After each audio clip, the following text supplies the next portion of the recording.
হাঁটতে হাঁটতে ক্লান্ত হয়ে গেছি, আর পারি না।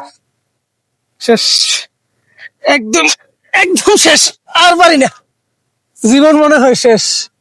এখন পানি পাইতাম, আসছিলাম ভিডিও বানানোর জন্য, আপনাদেরকে দেখানোর জন্য কিছু একটা জায়গা আর কি, খুব সুন্দর একটা জায়গা, কিন্তু ক্লান্ত হয়ে গেছি, আর পারি না।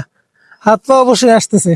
এত কষ্ট করে ভাই আপনাদের জন্য ভিডিও বানাই, তাও যদি আপনারা একটা কমেন্টস না করেন, আমার ভিডিওগুলোকে শেয়ার না করেন, তাহলে তো আর কিছু করার নাই।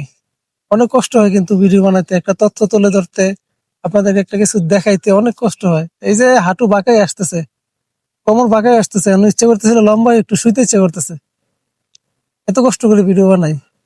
ফেসবুকে শুধু চলে নোংরামি, ফেসবুকে চলে শুধু নষ্টামি। যত মিথ্যে কথা বলতে পারবেন, যত খারাপ কথা বলতে পারবেন, যত মানুষকে ছোট করতে পারবেন, গান বন্ধ করতে পারবেন, তত দেখি পোস্ট ভাইরাল হয়। কিন্তু লিগেল কথা যারা কয়, যারা সঠিক তথ্য তুলে ধরে, অতীত ঐতিহ্য তুলে ধরে, যারা ইসলামিক কথা বলে, ওইগুলা ভাইরাল হয় না, ওইগুলা কেউ শুনতে চায় না। সব খালি মানুষ এখন নষ্টামির পাগল।